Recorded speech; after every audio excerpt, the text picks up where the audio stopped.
Welcome to the Live Like Eden podcast. I'm your host, Lindsay, and I'm thrilled that you're here. Years ago, out of nowhere, I found myself in a radical shift in consciousness that took me over 20 years to fully wrap my head around. Yes, that's right. It took me a long time, and without any warning, down the rabbit hole of darkness I went. Now I'm here to share with you all the insights of awakening, spirituality, health, the energetic world we're living in, and my absolute favorite topic, just how crazy the ego mind can be. These subjects are designed to help you understand the awakening process, to open your mind, and prepare you for your own unique spiritual journey toward inner peace. So I invite you to sit back, relax, and enjoy today's discussion.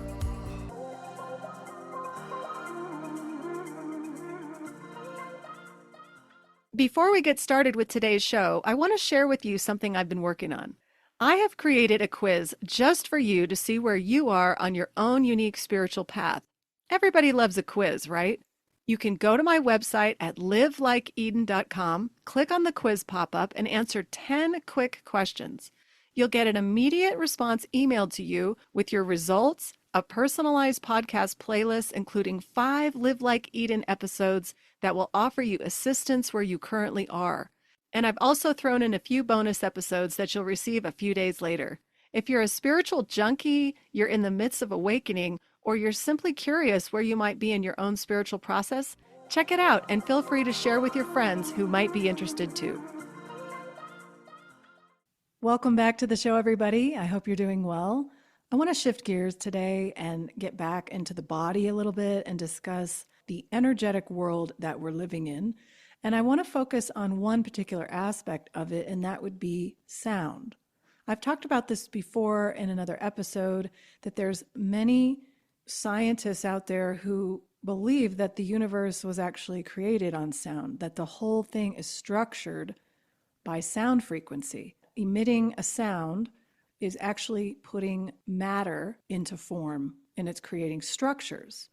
And I was recently sent a reel by a dear friend of mine who I just adore, and it was about the ability to use sound to see what it creates visually. So let's say, for instance, that you plug in a beautiful symphony from Beethoven, and it will project this gorgeous visual of what that sound looks like in sacred geometry, right? What it's forming in form. And the machine that was specifically being spoken about in this particular video was called a CymaScope. And the CymaScope, I'd never heard of the machine, but the basic principle is that they're using this machine, this man by the name of John Stuart Reed, and you can get on and look at this yourselves. I'll link it in the show notes. The machine basically uses water to look at the structure of whatever that sound frequency they're plugging in. So if you think about it, if you plug in any type of sound you can think of, whether it's music or somebody's voice, right, or what somebody's saying, whatever it is, there will be a structure that's created by that sound frequency, and they use water to do so. And it's fascinating. It's kind of like, if for any of you that ever looked into Dr. Emoto's work, he studied the crystalline structure of water.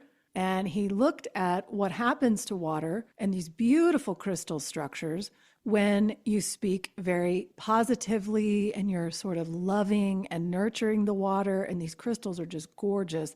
And the second you blow up at the water and start screaming at it and loathing the water and you're nasty to it, the structures fall apart and they look pretty ugly, actually. They're not in that beautiful crystalline form. This is very similar to that. And it's not only is this machine, just looking at sound and looking at what it creates geometrically, but it's in all areas of the world. They're looking at it in biology and astronomy. They're looking at it in, neuroscience and musicology. It's all different areas of our lives. You could think this could be used. So if it's really that big, right? If the sound frequency available in the universe is truly behind the formation of matter, then is that playing a role in how we experience life? Does it affect our own energy? Does it affect our own electromagnetic field that each one of us is living in? There's a lot of research out there suggesting that the Earth has an electromagnetic field, or it has a toroidal field, that there's movement within the Earth, right? Energetic movement pulsing through the Earth, right? There's energy there. If any of you follow ancient civilizations or anything like that, and you dive in, you can see all kinds of evidence that suggests that people years ago knew a lot more than we give them credit for, right? How many of you hear this theory out there that says, well, we've just evolved so much and people back then just didn't really know? I don't know. Hello, like look at the pyramids. you know, any of you recently see these stories coming out that they have found potential tunnels underneath the pyramids, right?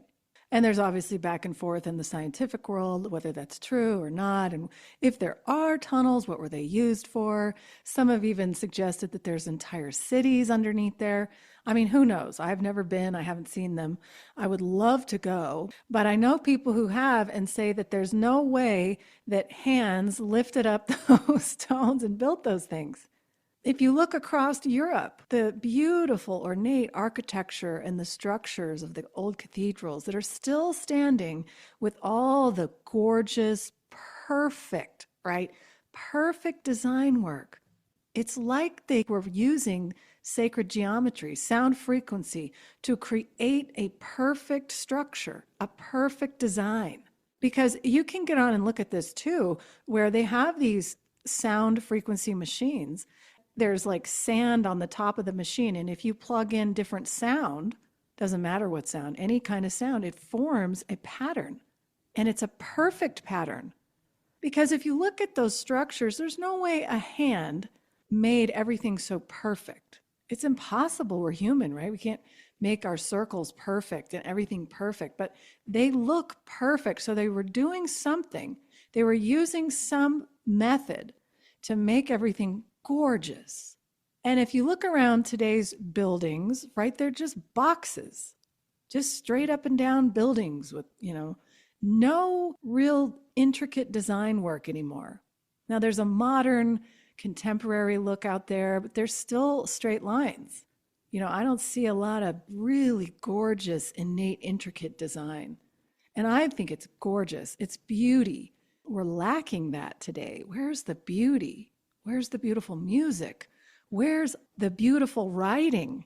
Everything now is, nope, you can't write too long because nobody has an attention span that's going to read anything. I mean, what is that saying about our culture today? That nobody has time. No one has time, except if you look around, everybody's staring at their phone, just scrolling, looping. I don't know. I mean, you have to ask, do we have time? We can make time. It's possible. We don't have to live in this hectic way all the time. But if you think about it from a larger perspective, and if you look at these structures from the past, and you look at a lot of these scientific works today showing that sound is a powerful tool in our life, and it's actually forming a visual picture. They can use machines like this to look at an individual cell structure. And they can see that the cell is broken down, and then you have a cancer cell, right? And there's a lot of research today where they're using the biofields to help recharge cellular information. The cell is simply broken down and needs to be restructured. It lost its communication. Now, there's a lot of talk about this, and then they're using energy to shift the cell and to make it healthy again. The question I have, and that we should all be really focusing on, is why are our cells not communicating effectively anymore? Why is the body not working properly anymore? Why are chronic disease rates through the roof? That's the question. Why is it disrupted? Now, thinking back, if the earth that we're living on is one big energy field, okay, let's just make it simple. It's an energetic field. Everything moving through our life is moving through vibration and frequency. For those of you that are sensitive to energy, you know this. You feel it. Even if you're not sensitive physically, you can always feel the shift of something when somebody isn't even speaking. And the reason that's the case is because they're still emitting a feeling. They're emitting an emotion, even if it's not through their words. They're emitting it in their own energy field. And if you are sensitive to that, you can pick it up as a vibration. That's the language. You can pick it up as a frequency shift, and you know immediately something is off. And if Dr. Emoto is right, that the crystalline structure of water is affected by how people are, and our bodies are made up mostly of water, and this machine, the CymaScope, is showing you the structure of the vibration it's receiving, it's visually showing you that, then aren't we affected by all of this? Aren't our bodies physically being affected by what we're receiving in the frequency field or the field of vibration or whatever you want to call it, the energy? It seems that's the case. It seems that it's very possible that everything is operating on that level. And we overcomplicate it, right? We're overcomplicating everything. So why are we shut off from the energy? Why is it that our bodies are starting to hurt? Why is it that so much chronic disease is there in the first place? If we really do benefit from the electromagnetic fields of the earth, think about how we used to live. We used to live in tribal settings, right? We lived in smaller communities. We were outside more. We received the energy from the ground. Let's say that if you're outside, you're connecting with the earth, there's vibration in the earth's field. Your body is picking that up. The sunlight is also another huge source of our own energy. And what do they tell us today? Get out of the sun. Stay indoors. Don't let the skin burn you at all. Not suggesting you get burned, but just stay out of the sun. And what has the world become? Everybody lives indoors. Everybody's working inside, or most everybody is. Everyone's sitting at a desk. No one's moving. No one's getting their feet in the ground outside on a regular basis. Now, maybe on the weekend you take your time and you're out there, but it's not every day. Most people can't. We're disconnecting from the natural electromagnetic energy of the entire world that we're living in, the natural energy that's there. So instead, we're all in boxes, cut off from the natural energy of the sunlight, and we're in lighting indoors. That's fake light. It's man-made electricity. It's not natural sunlight. So there's that, and then we're looking at screens that are emitting a different frequency. And depending on what your environment is like indoors, can absolutely have an effect on your body. Why wouldn't it? If Dr. Emoto is looking at water and how beautiful it is when there's classical music being played, as opposed to some of this really horrible music you hear today where you're just like, turn it off. It's just horrible to the ears. I can imagine what that looks like under the microscope, There must be some connection there. There must be a huge connection there. And when we're talking about health, if you're talking about eating a good diet, right? Well, if our bodies are water, mostly made of water, wouldn't it make sense that we should eat a lot of watery foods? Wouldn't that make sense? It seems like it would be easier for the body to take it in because it's the same thing, as opposed to a bunch of dried, processed, hard to break down material. It seems that if there's sun that makes the plant life grow so incredibly strong and powerful. I mean, some of these trees, right? I mean, just think of the trunks alone. They're huge. They're so strong. The root system must be massive under the ground. That sunlight and water is creating this huge, vivacious plant. Just through sunlight and water alone, you're getting a huge, strong, healthy tree. Why are our bodies any different? Why is there this thing that says sun is bad, that all these rays are going to kill you? I mean, something I think that most of us don't think about is the power of the sunshine, not only in our life, but the power of it in our food that we eat. I mean, think about this for a minute. When you're eating certain foods, right? If you eat raw foods or you eat cooked foods, There's a chemistry involved with the food, right? When you eat it raw, it's in its basic natural form. And if you cook the food, you're changing the chemical process of it. And there's some schools of thought that say, you don't want to eat cold food because it's going to make you cold. And you want to keep it warm because the body's warm inside. And that all makes sense. I want to point out that we use refrigeration today to keep our foods from spoiling, right? So all the fruits and vegetables that we buy from the store, most of them go right into the refrigerator, keeping them cold so that they last longer.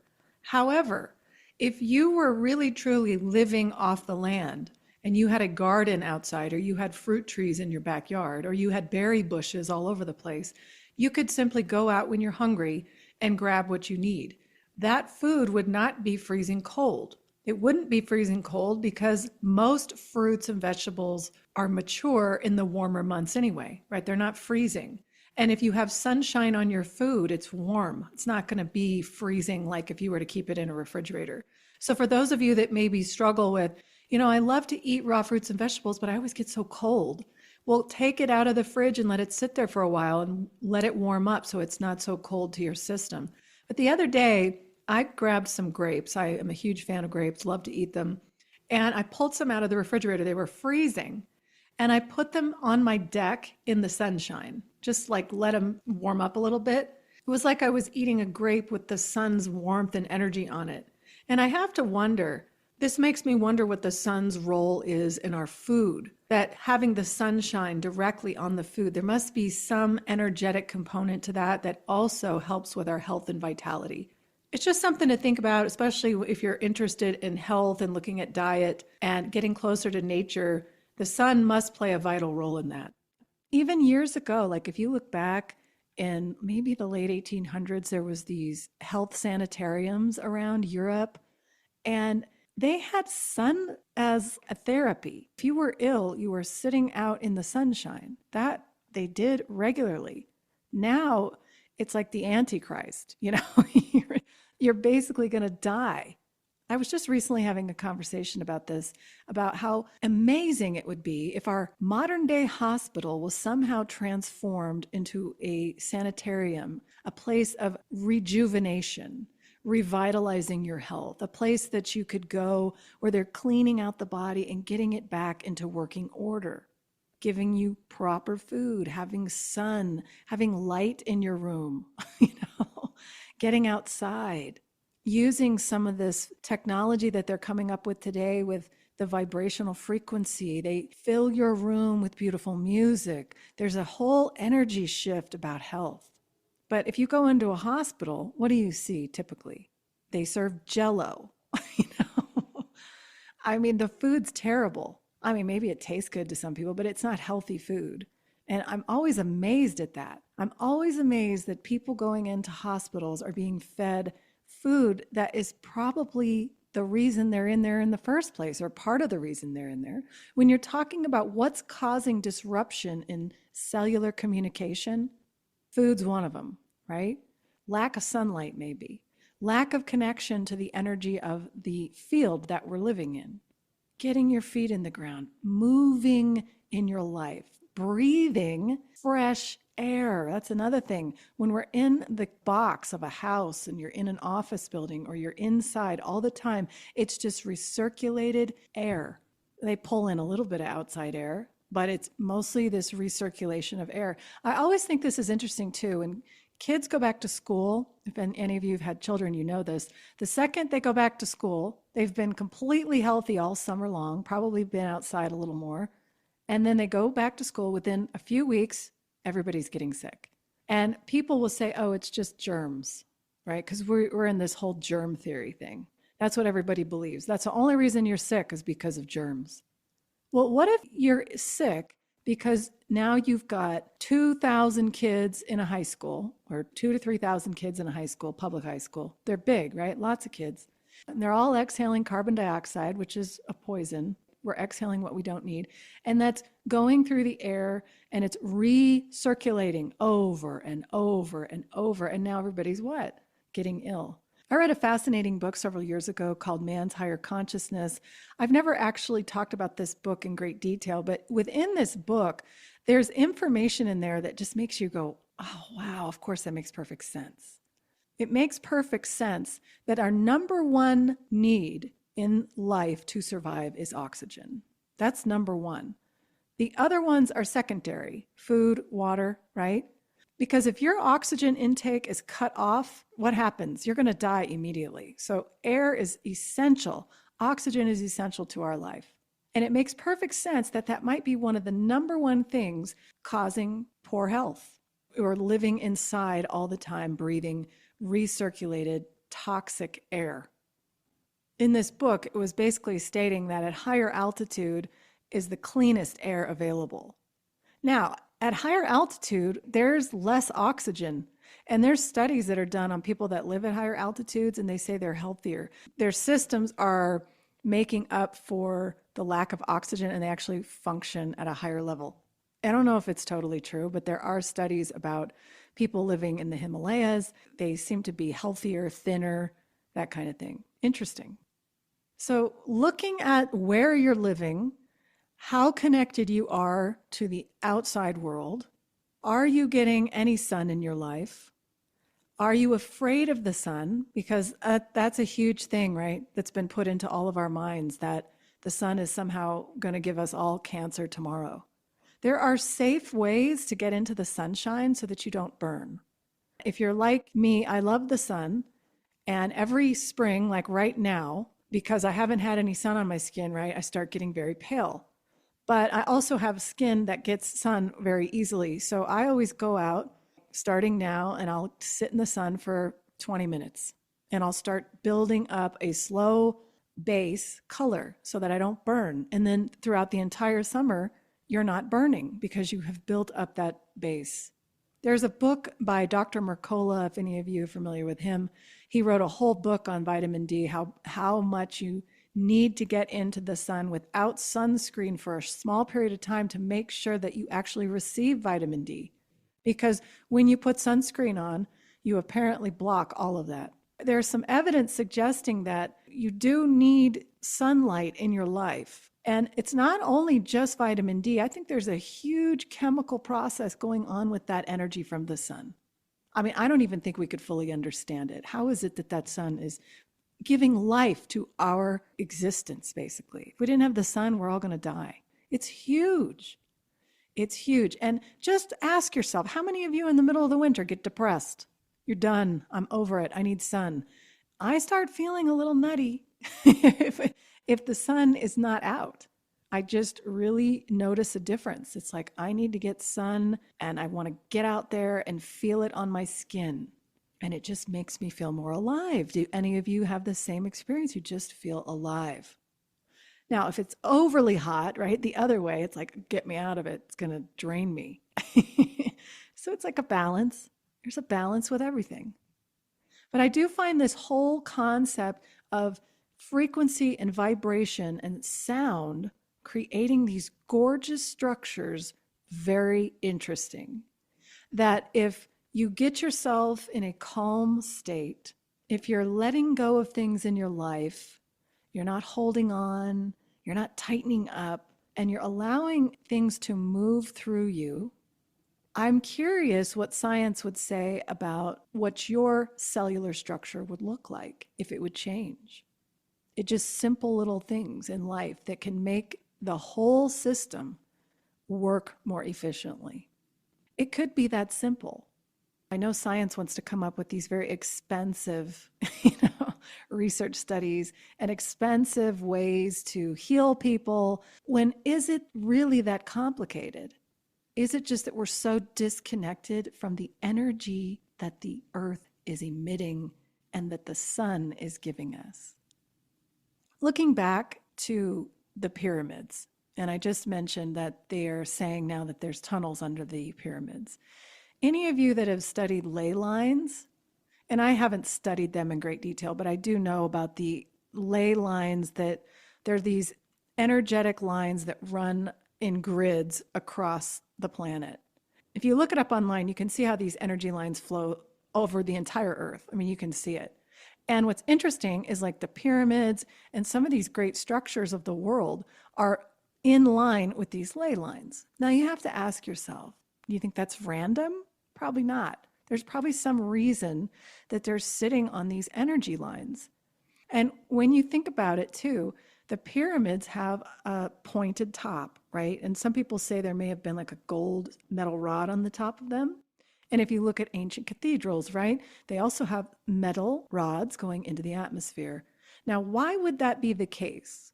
Why would we stick a metal rod into the top of it? For what purpose?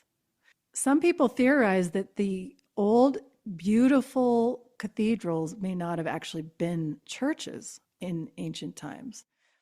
They actually theorize that the metal rod on the top is collecting energy from the atmosphere and somehow pulling it down into the ground, right, on these ley lines. And some of these have waterways, right? They have water canals in them. And what's water? A major conductor of electricity.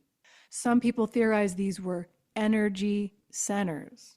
It was like the energy grid, the powerhouse for the town or the community or the city. What if the pyramids were basically a free energy center for the surrounding environment? Now, because there's so many of these structures all over the world and they're all sitting on these ley lines, that tells you they did know what they were doing. There's something there. I don't know if we can totally know, but they were doing something. They were doing something with energy. Something they knew that for some reason we don't know today. And then you go, why do we not know that today? How did people in the past figure out all this beautiful, beautiful architecture? How? How did they do it? How did they know that? How did they make these gorgeous, beautiful buildings that are still standing today? We don't see that type of structure today. Nowhere do I see a new building that looks anything like that. Something happened. I don't know what. I don't know what it was. I don't know if it was an accident or purposeful. Who knows? But it was like information was just missing. If you guys want to go down some rabbit holes, there are lots of documentaries on this topic, and it's really cool to think that, wow, we've got the ability to have free energy. What are we all doing now? We're paying the Central Electric Company, right? And that rate just keeps going sky high.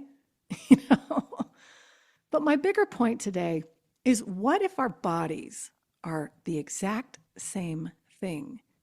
What if our bodies are the energy centers? What if our bodies can emit energy just like the possible energy centers of the past? Aren't we the same? If we're all sitting in a frequency and vibration, and some of these tools that they have developed today are showing us these beautiful visuals of sound, isn't it possible that we can emit our own sound or our own shift in vibration to be healthy human beings and vibrant human beings while we're here? Isn't it possible? Why wouldn't it be? And did they know that at some point in history? And suddenly there's a shift, cutting us off from the energy of the planet, cutting us off from the energy of the sunlight, making sure we're inside breathing recirculated air, not getting enough exercise, eating horrible foods, drinking terribly chlorinated and toxic water. You see where I'm going here. So how can this apply to you? How can this apply to your life? Can you make some shifts in your life to get more involved in the natural world around you? If you don't have time all the time, how can you do it sometimes? How can you bring the natural environment into your inside space too? If everything's emitting a frequency, why not have a plant in your office? Or open the window as much as you can? Or have some rocks or crystals or some sort of natural stone around you? There's so much you could do to connect with the natural world, because I think there's an energy field there that is there to help us, not hurt us. I think the harm has come from the disconnection that we've created in our society from the natural environment. And all the scientific research in the world, all the money going in to try to figure out cancer research, and everybody listening has probably had somebody they know, or if not experienced it yourself, had cancer. It's everywhere. Lots of people die from cancer, and they still claim they have no idea. What's interesting is some of this research is pivoting toward attacking cancer cells with poison and harming the entire structure of the body doesn't really make any sense. Why would we hurt the whole structure? Why wouldn't we just put the body in an environment to regenerate itself? Why wouldn't we treat it with respect and love and give it all the essential things in nature that it needs to thrive? You know, if a tree starts showing signs of illness, you don't give it poison. You'd want to look at, well, what's it missing in the soil? Or is it getting enough sunlight? Or what kind of water? Is there some runoff coming in that might be affecting the trees? I always notice this where I am because we have snow in the winter. And they used to put on our roads this chemical, I think it was magnesium chloride, on the roads. Or salt, you know, they put all this stuff on the road. I notice a lot of pine trees that are sitting near the roads are all dying. But the trees, if you look like a row in the forest, they're fine. They look completely fine and healthy. I always think about what is happening right there near the road that's going into the soil that could be harming these trees. So if you think about your body in the same way, what's going into the body that could be harming it? And then what is the body not getting? What is it not getting that could be very, very helpful for our health? So I hope this is making a little bit of sense. And when you think of it more, if I'm an energy field, if that's what really everything in the entire universe is based on, is a vibration and a frequency. And when those frequencies shift and when those vibrations change, your body changes with it. And then you have to say, well, what is the cause of my frequency change? You can go down a list and say, is it my food intake? Is it lack of water, or I'm not getting enough hydration in my food? Is it I'm not getting enough exercise? I'm not outside at all. I'm not doing anything in the sunshine. I'm not getting my feet on the earth. I'm not breathing fresh air. You could go down the list, right? Am I emotionally distraught? And then you get into that whole thing. How am I taking on things in my life? What's my stress level like? Am I holding on to everything, worried, anxious, and upset, not getting enough sleep because I just can't let anything be as it is? You know, these are all things you can ask. You can look at them in your own life and say, where can I make changes? And I'm not saying that you need to make a huge shift. These are subtle things you can do. Is it hard to just step outside for 15 minutes and just breathe the air? That seems like the most basic fundamental thing we can all do. If you have a lunch break and it's nice outside, can I sit outside and eat it? I always tell my girls who are still in high school, did you guys get outside today? Did you get out of the prison walls? You know? And they're like, we try. If it's lunch and it's nice, we go outside. I'm like, good, because you need to get some fresh air in your lungs during the day. And you notice a huge difference when you do this. You just start feeling completely different. And the more and more you do it, and the more you make shifts in your diet, and the more watery foods, and I'm talking raw fruits and vegetables that you put in your body, you will notice a difference over time. Depending on where you're coming from, though, there might be a lot of things in the body that are miscommunicating. There's a clogging of the system. And so we need to remove all of that until the body starts working properly. And if you're using things like sound therapy, for those of you that are interested in that, or you're meditating, or you're doing exercise that's shifting the frequency of your field, like if you're doing Tai Chi, or you're into martial arts, or yoga, or any kind of an energy practice that can shift the frequency and vibration of your field, just doing that might open up some of that cellular communication, and then things can start eliminating again. There is a way to live more harmoniously with the natural world. We don't have to stay totally cut off from it. Even though most of us have to live indoors, I'm not suggesting you just go sleep in the forest. Although let me tell you this really quickly. Many years ago, I went to this raw food school and took a few classes out in California.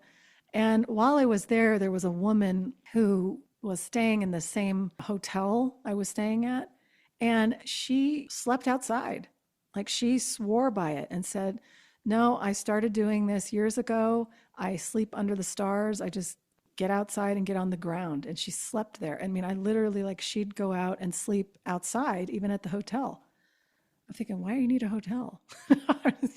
I guess you have to take a shower and these things. But yeah, she slept outside and said it was the best thing that she's ever done.